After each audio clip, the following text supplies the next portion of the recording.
सैयद वहीद अली, प्राध्यापक, शासकीय स्नातक, महिला, कलाशाला, गोलकुंडा।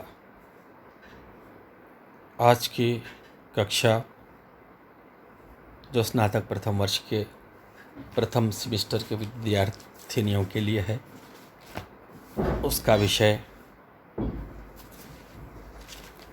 कहानी है और उस कहानी के कहानीकार भीष्म साहनी है। उस कहानी का नाम चीफ की दावत है। यहाँ पर कहानी चीफ की दावत को आरंभ करने से पूर्व हम कहानीकार का भीष्म साहनी का संक्षिप्त सा परिचय पढ़ेंगे। भीष्म साहनी एक अच्छे कथाकार हैं और इनके कथाओं का उद्देश्य दलित वर्ग के समाज को उत्थान करना भी होता है और सौद्देश्य कहानीकार हैं। और भीष्म साहनी के एक उपन्यास जिसका नाम तमस था, इसके कारण इन्हें विश्व भर ख्याति मिली। इनका जन्म अविभाजित भारत के रावलपिंडी में सन 1915 ईस्वी को हुआ। 1947 में जब भारत का विभाजन हुआ, उस समय वे दिल्ली आकर वहाँ पर स्थिर तौर पर निवासित हुए और उनकी जो रचना तमस है, जिसका अर्थ होता है अंधकार, इसीलिए विद्या को तमसोमा ज्योतिर्गमया कहते हैं। क्या कहते हैं?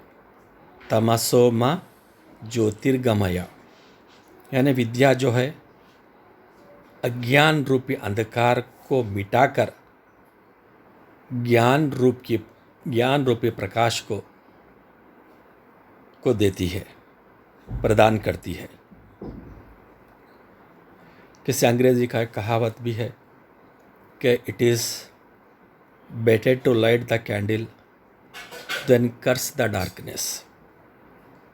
जब प्रकाश आता है तो अज्ञानता, अंधकार ऑटोमेटिकली स्वतः ही और भाग जाता है। ये अंधकार वो अंधकार नहीं है जो हमें रात्रि में होता है, लेकिन तमस में जो अंधकार के बारे में साहनी जी ने चर्चा की, वो अंधकार है जो विभाजन के समय जो धार्मिक दंगे फसाद हुए हैं और मानव जाति के खून की रक्तधारा बही है और मानवता को शर्मसार होना पड़ा है। ऐसी खतरनाक घटनाओं को याद करते हुए, विभाजन के दुष्परिणामों को याद करते हुए लिखी गई है ये उपन्यास है और उस समय की स्थिति को उन्होंने अपने उपन्यास में अंकित किया है। और भीष्म साहनी जी की जो उपन्यास तमस को भारत सरकार ने दूरदर्शन पर 1988 जनवरी में प्रसारित किया और तमस यानी प्रतमस उपन्यास के जो धारावाहिक को सरकार ने दूरदर्शन के माध्यम से प्रसारित किया, तो उसके निर्देशक गोविंद निहलानी थे।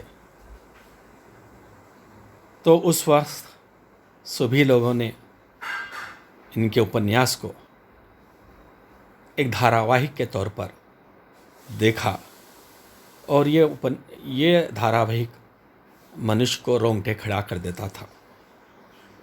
इस कारणवश तमस बहुत विख्यात हुई और इसके लेखक भीष्म साहनी भी बहुत चर्चा में आए।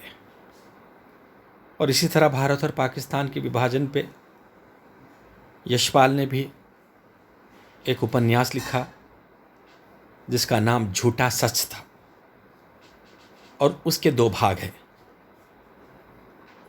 अतएव हम यहाँ पर उनकी प्रमुख रचना तमस के बारे में चर्चा हुई है। इसके उपरांत हम इनकी जो कहानी जो हमें पाठ्यक्रम में जो दी गई है, जिसका शीर्षक चीफ की दावत है, चीफ की दावत है, तो दावत से ही एक ऐसा शब्द है जिसको सुनने के बाद सभी के ज़बान पर पानी आ जाता है, दावत का आस्वादन आ जाता है। तो यहाँ पर जो दावत जिसको दी जा रही है वो एक कोई प्रमुख है, वो कोई मुख्य है जिसे यहाँ पर दावत में आमंत्रित किया जाता है, जिन्हें निमंत्रण दिया गया है। जो दावत का निमंत्रण जिसे दिया गया है वो एक बड़े कंपनी का मैनेजर है। उसको उस कंपनी में काम करने वाले एक अधिकारी ने, जिसका नाम श्यामनाथ है, जिसे मिस्टर श्यामनाथ कहते हैं, उन्होंने इस चीफ की दावत का आयोजन अपने घर पर किया और इनके बारे में हम थोड़ा सा देखेंगे।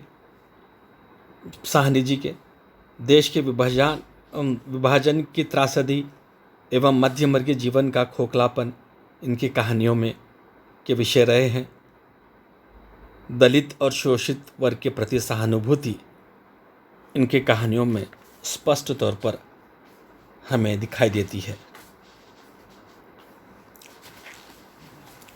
प्रस्तुत कहानी चीफ की दावत मध्यवर्गीय परिवार के से संबंधित है और मध्यवर्ग के परिवार के लोगों की मानसिक विचारधारा पर आधारित है।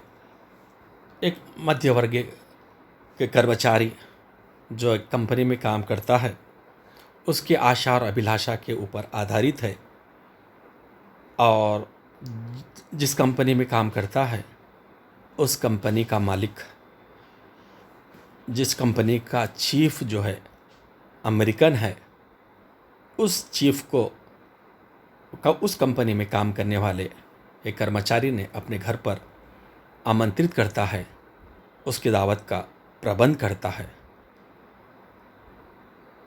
और इस तरह ये कहानी आरंभ होती है। इस कहानी से पता चलता है कि मनुष्य की स्वार्थता किस हद तक गुजर जाती है कि जहाँ तक वो अपने स्वार्थ की प्राप्ति के लिए, अपने उद्देश्य की पूर्ति के लिए, अपनी माँ की भी भर्त्सना करने, माँ की भी अवहेलना करने के लिए ज़रा सा भी संकोच नहीं करता। यही उस बच्चे का, उस लड़के का दुर्भाग्य है, उस माता का भी कैसे हैं कि दुर्भाग्य है। लेकिन अंततः यह माता के मातृत्व को, माता के वात्सल्य को कहानीकार ने उभाकर यह सिद्ध किया कि माँ का प्रतिरूप इस संसार में कोई और दूजा नहीं है। कहानी इस प्रकार आरंभ होती है कि शाम में रात के 9 बजे के करीब चीफ को बुलावा दिया जाता है तो उसके लिए सुबह से ही आयोजन इंतज़ाम आरंभ हो जाता है। तो मिस्टर शामनाथ और उनकी अर्धांगिनी, उनकी पत्नी, घर की साफ़ सफाई में विशेषकर अच्छा ध्यान देते हैं और अलमारी वगैरह उन लोगों को साफ़ सफाई करते हैं। जितना भी घर का बेकार का सामान है उसे पलंग के नीचे या अलमारियों के पीछे छुपाया जाता है और घर को भी अच्छी तरह से दीपों से सजाने का प्रबंध करते हैं। बरामदे की सजावट पूरी हो जाती है और वहाँ के जितने भी सोफ़ा सेट हैं उसके पूरे कवर्स भी बदले जाते हैं और डाइनिंग सेट का भी कवर जो उसके लिए विशेष कर ख़रीद कर लाया दावत के लिए, वो उधर डाइनिंग सेट पे चढ़ाया जाता है। और इस तरह अपने जो गुरु है उसकी शोभा बढ़ाने का भरसक प्रयास करें, इस उद्देश्य के ताकि अच्छा चीफ जब आए और चीफ की पत्नी भी साथ में आए तो शायद इसको घर के इंटीरियर डेकोरेशन को देखकर ज़्यादा प्रभावित हो। इसके साथ साथ उन्होंने भोजन के लिए विशेष प्रबंध किया। चूँकि आने वाला व्यक्ति देसी नहीं ही बल्कि विदेशी है, विदेशी में भी वो विशेषकर अमरीकी है, तो उसको खुश करना मिस्टर शामनाथ का उद्देश्य था। उन्होंने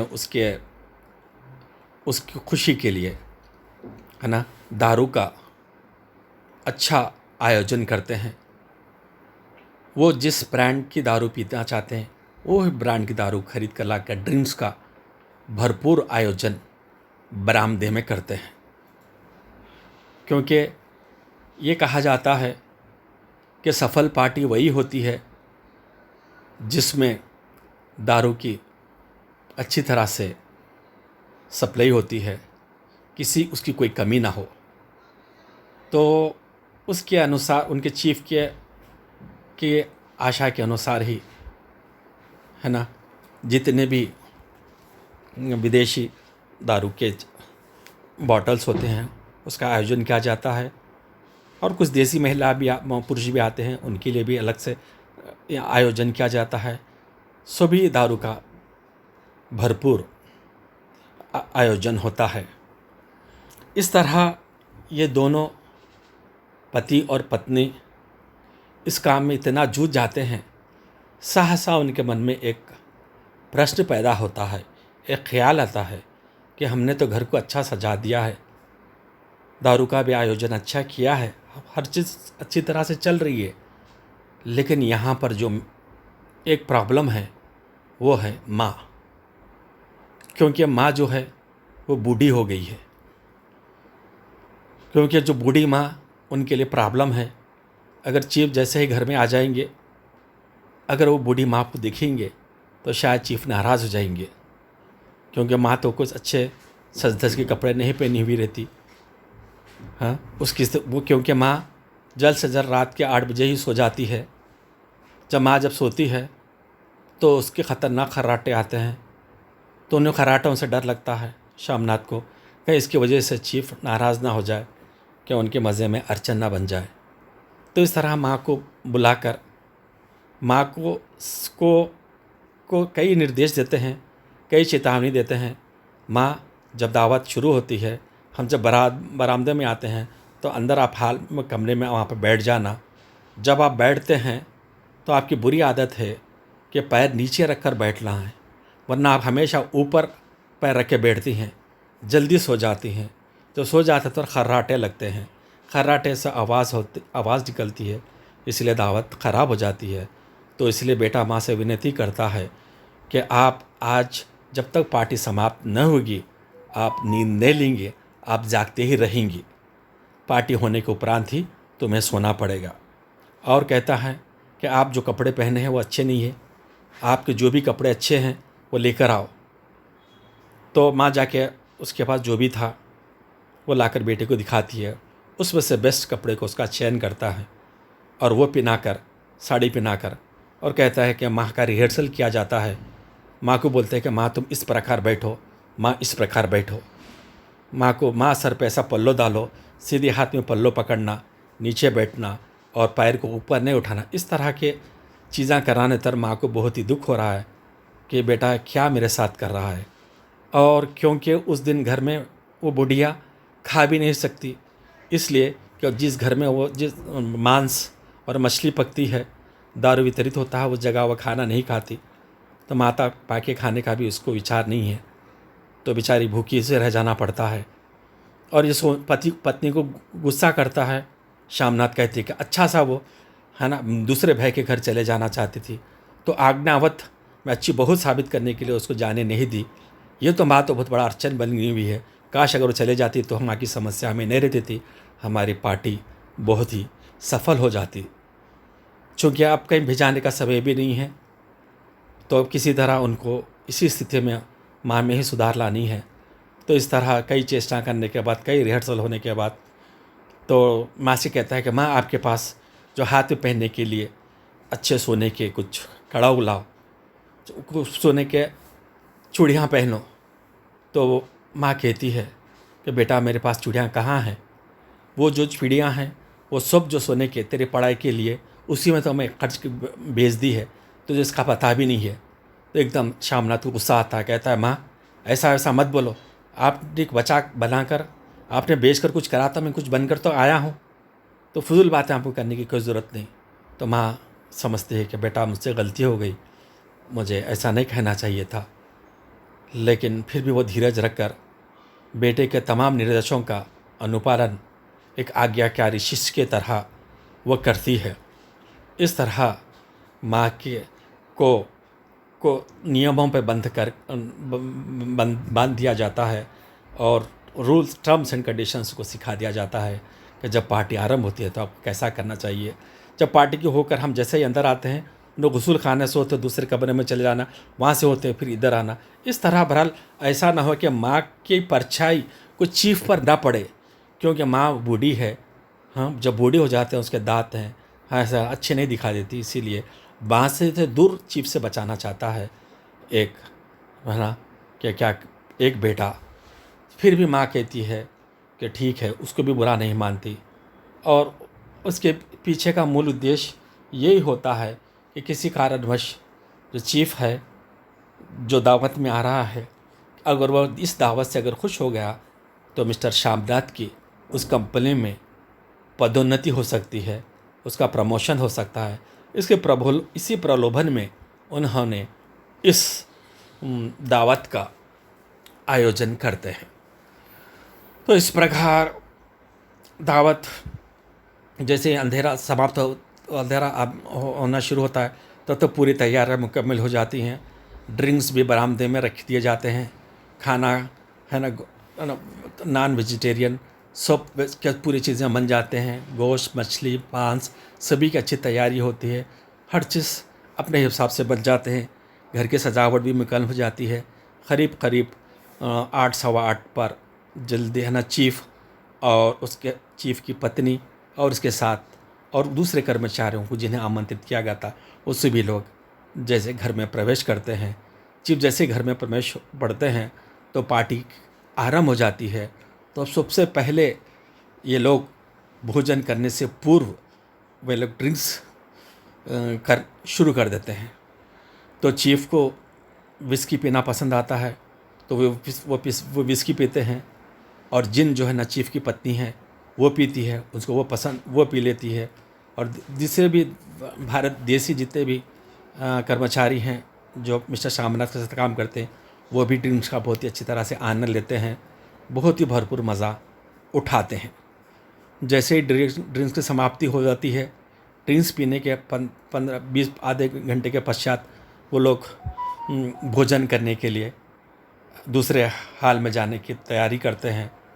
तो उसी समय मिस्टर शाम या चीफ की जो निगाह जो है मिस्टर शामडा की माँ की ओर पड़ जाती है, जो बरामदे में बैठकर एकदम वो सोती हुई रहती है। जैसा ही माँ को सोते हुए शामडा देखते हैं तो उनके होश उड़ जाते हैं। वो समझते हैं कि पूरा करा हर चीज़ बेकार हो गई, माँ के कारण मेरी पार्टी पूरी बर्बाद हो गई। एकदम इस तरह से वो तो चेहरा बना लेते हैं। लेकिन चीफ में मास कोई शुद्धि नहीं, बेसुध में हो गए थे, क्योंकि नशा का प्रभाव उन पर चढ़ गया था। फ़ौरन वो उसके माँ के करीब जाके बोलते हैं, अंग्रेज़ी में पूछते हैं कि हाउ डू यू डू। तो माँ एकदम झटपटा कर खड़े हो जाती है और खड़े होकर एकदम चीफ को अपना हाथ देती है। तो चीफ जब हाथ देती है तो बायां हाथ देती है। तो शामनाथ को गुस्सा आता, माँ बायां हाथ नहीं, ये चीफ है, उनको सीधा हाथ देना। इससे पहले कि वो माँ उसको सीधा हाथ दे, चीफ माँ के बाएं हाथ को लेकर इस तरह घुमाना शुरू कर देते हैं और बहुत खुश होते हैं और पूछते हैं कि कौन है ये। शामनाथ कहते हैं ये मेरी माँ है। अच्छा, ये तुम्हारी माँ है, अरे बहुत अच्छी है। तो माँ को देखकर चीफ जो है ना बहुत खुश होते हैं और माँ जो नींद में से एकदम मचल के उठ जाती है। और चीफ जैसे ही वो बात करता है अंग्रेज़ी में, तो हाउ डू यू डू पूछता है, तो मिस्टर वो समझ ना पाती। तो मिस्टर शामनाथ कहते हैं क्या शामना माँ कहिए कि मैं अच्छी हूँ बोल के। तो वो बात समझ में नहीं आए। तो तब शामनाथ माँ से विनती करता है कि आप भी पूछे कि चीफ कैसे हैं। तो वो अपनी बूढ़ी ज़बान में कहते हैं कि हाउ डू डू डू, क्योंकि उसको हाउ उसका आचरण सही तौर पर नहीं आता है। तो हाउ डू डू डू। तो ये बात जैसे सुनते हैं पूरे लोग खिलखिलाकर हंसते हैं, सब खुश होते हैं। ये समझते हैं कि उसकी वजह से जितने लोग, पूरे लोग, सभी में नशा सवार था, माहौल में सुरूर था, हर उसमें डूबकर मग्न थे और भोजन के आयोजन खाने के लिए जा रहे थे। तो और चीफ ने और माँ को देखते हैं, बात बोला कि आपकी आवाज़ मुझे अच्छी दिखाई देती है, तो आप कुछ गा चीफ पूछते हैं कि आप को कुछ गाना आता है। तो मिस्टर शामनाथ कहते हैं कि हाँ मेरी माँ गाती भी है। तो वो एक गाना गाने के लिए अनुग्रह करता है। तब वो माँ कहती है कि बेटा मैं बूढ़ी हो चुकी हूँ, अब मुझे वो गीत कहाँ आता जो पंजाबन जो गीत गाया करती थी, अब क्योंकि मुझे ज़बान भी साथ नहीं देती, दान भी नहीं है सही तौर पर।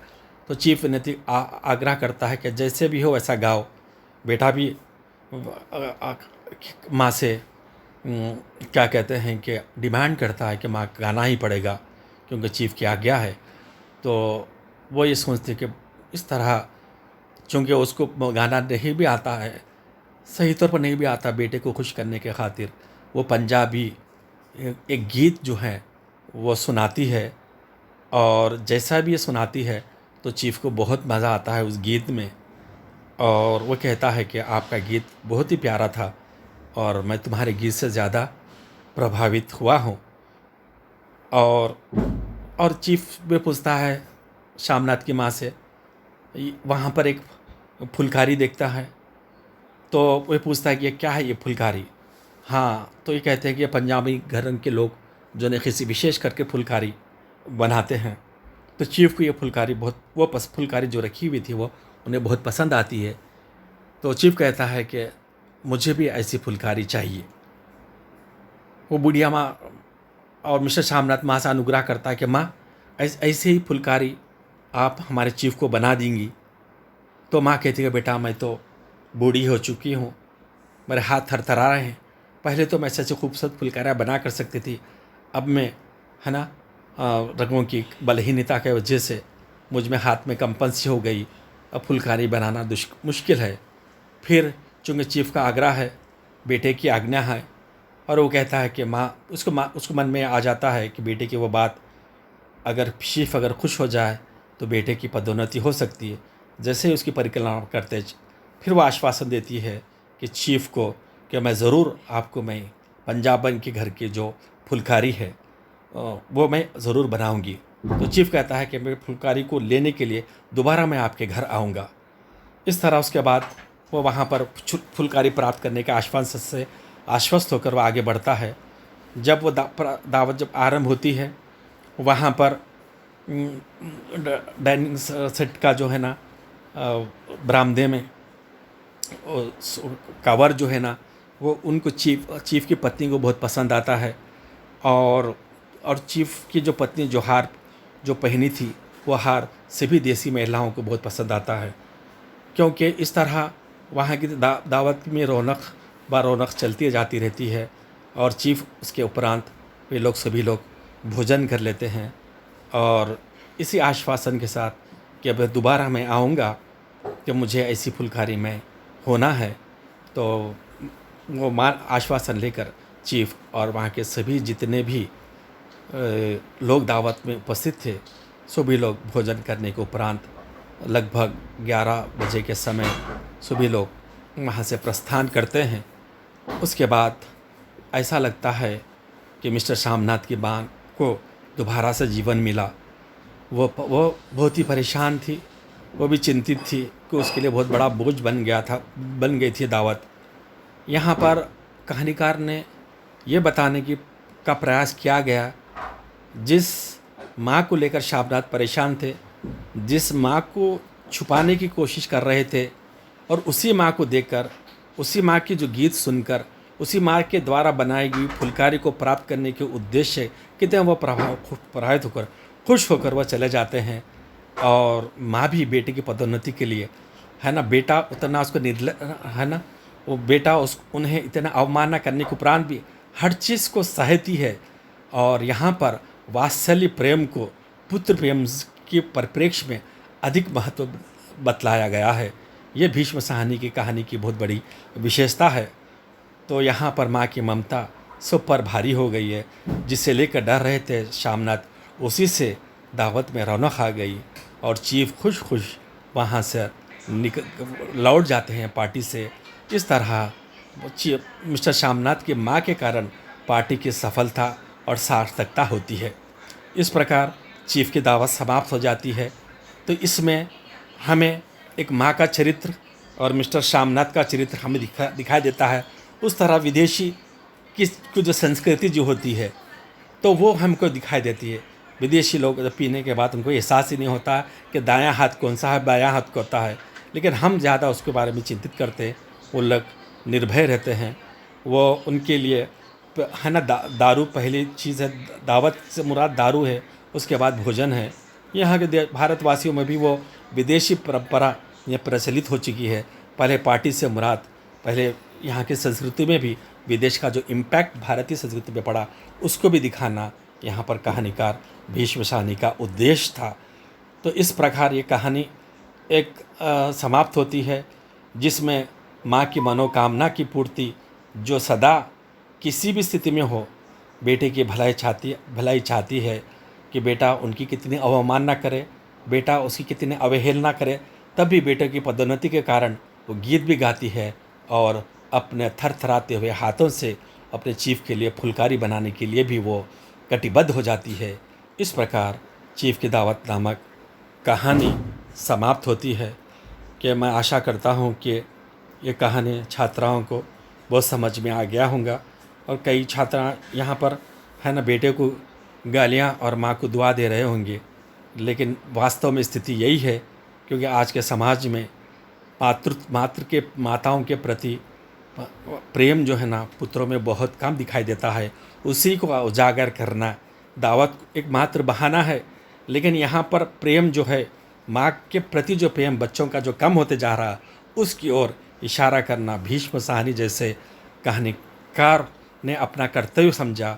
इसकी ओर पाठकों को सजग रहने का उपदेश देते हैं कि आप माँ या बाप जो बूढ़े हो जाते हैं, किसी भी स्थिति में हमें उनकी अवहेलना नहीं करना चाहिए, हमें उनका अपमान नहीं करना चाहिए, हमें उनको गौरवान्वित करना चाहिए।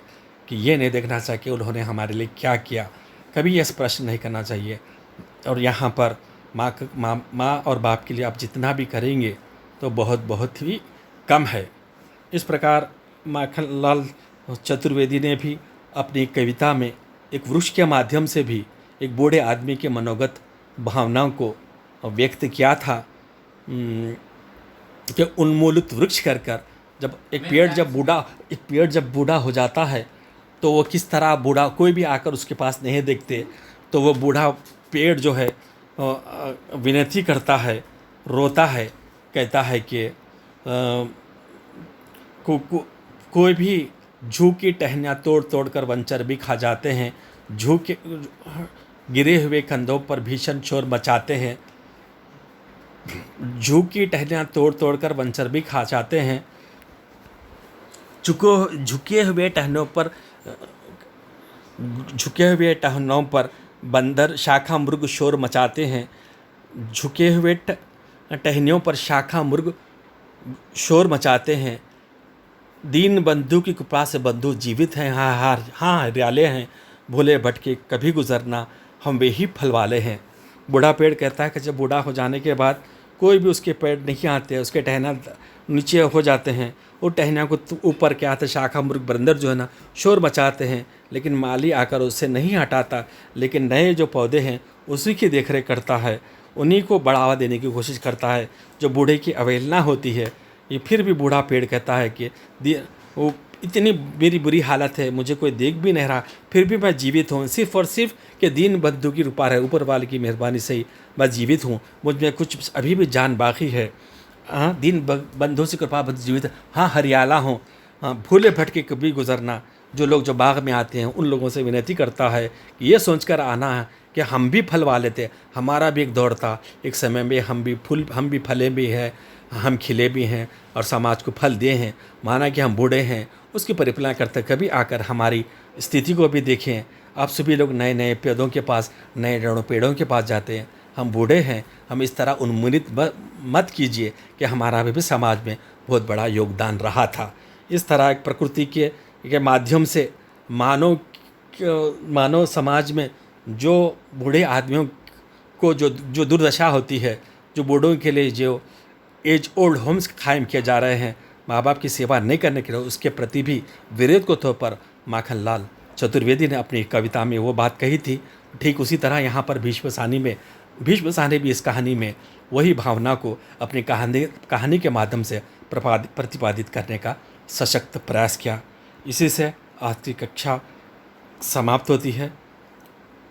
सभी छात्राओं को बहुत बहुत धन्यवाद।